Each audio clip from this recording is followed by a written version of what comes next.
تو خدیجہ کو کون فراموش کر سکتا ہے؟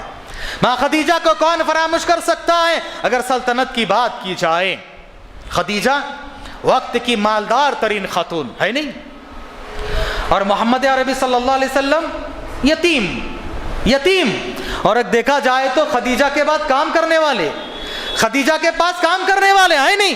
خدیجہ کے تجارت کے سامان تجارت لے کر آپ صلی اللہ علیہ وسلم گئے تھے، لیکن شادی کے بعد دیکھو ساری دولت لا کے اسلام کے لیے قربان کر دی۔ اور اتنا ہی نہیں، یہ دولت تو کوئی بھی دے سکتا ہے، ہاں دولت لگا دینا یہ معمولی بات نہیں ہے۔ بات تو یہاں دیکھو کہ خدیجہ نے اسلام کے لیے، شوہر کے لیے کیسی کیسی قربانیاں دی ہیں۔ میں ڈنکے کی چوٹ کہتا ہوں، کوئی بیوی اپنے شوہر کے لیے اتنی بڑی قربانی دے نہیں سکتی اور اتنی بڑی محنت نہیں کر سکتی ہیں جتنا کہ خدیجہ نے کیا ہے۔ خدیجہ نے کیا ہے۔ غار حرا آپ نے دیکھا ہے، اللہ تعالیٰ سب کو نصیب فرمائے۔ غار حرا کتنا اونچا ہے نہیں، کتنا اونچا ہے۔ آج تو پگڈنڈیاں بن گئی ہیں تو چڑھنا ذرا آسان ہے۔ ذرا سوچو خدیجہ جب وہاں پر چڑھتی تھی، کیوں؟ پیارے نبی صلی اللہ علیہ وسلم وہاں جا کے بیٹھتے تھے، تشریف فرما ہوتے تھے، اور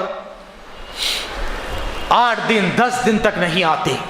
خدیجہ رضی اللہ تعالی عنہا اپنے ہاتھ سے کھانا پکاتی، توشہ باندھتی، توشہ تیار کر کے، کھانا تیار کر کے پیدل چل کے غار حرا تک پہنچایا کرتی تھی۔ کوئی بیوی ہے جو اپنے شوہر کے لیے اتنا بڑا پہاڑ چڑھی ہے؟ نہیں ہے۔ آج اگر کسی کے بیوی مالدار ہو، میں اپنے گھر میں اب تک جو ہے کچھ نہیں کی ہوں، تمہارے گھر میں آ کے چائے بنانا کیا؟ تمہارے گھر میں آ کے کھانا پکانا کیا؟ تم نے تو مجھے نوکر بنا کر رکھ دیا ہے، فلاں ہے، کیا میرے باپ اتنے بڑے مالدار ہیں، ہم تو یہ ڈگری کی، وہ ڈگری کی، یہ ہیں وہ ہیں۔ یاد رکھیے شوہر سے بڑھ کے کچھ نہیں۔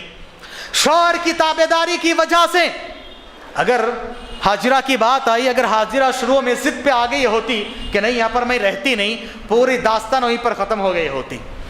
ہاں یہاں پر خدیجہ دیکھو، اللہ اکبر، اپنے ہاتھ سے توشہ تیار کر کے جب آتی ہیں، اللہ تعالیٰ کو بھی یہ ادا اتنی پسند آ گئی۔ صحیح بخاری کی حدیث ہے، صحیح بخاری کی روایت ہے، پیارے نبی صلی اللہ علیہ وسلم فرماتے ہیں کہ اللہ تعالیٰ نے جبرائیل کو بھیج دیا اور جبرائیل سے کہا کہ دیکھو ہذہ خدیجہ آتت، یہ خدیجہ ہے جو تمہارے پاس آ رہے ہیں۔ جبرائیل سے کہا جبرائیل جا کر محمد سے کہو، اور جبرائیل نے محمد صلی اللہ علیہ وسلم سے کہا یہ خدیجہ ہے تو تمہارے پاس آ رہی ہے، معها طعام و ادام، ان کے ساتھ کھانا بھی ہے، سالن بھی ہے، جب تمہارے پاس آ جائے تو رب کا سلام ان کو پہنچانا۔ اللہ اکبر، رب کا سلام میرے بھائیوں کوئی معمولی بات نہیں ہے۔ یہ خدیجہ ہے جن کو رب کا سلام ملا ہے، اور جبرائیل نے کہا میرا بھی سلام ان کو پہنچانا۔ کس کے ذریعے سے؟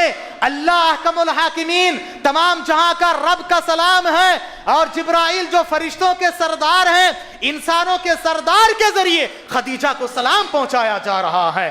اسلام اور اسلام کی خواتین میرے بھائیوں، یہ کیوں؟ اسلام کی قربانیوں کے نتیجے میں کہ خدیجہ نے جو قربانیاں دی ہیں وہ معمولی بات نہیں ہے، اس لیے اللہ کے رسول ان کی وفات کے بعد بھی ان کو یاد کرتے تھے۔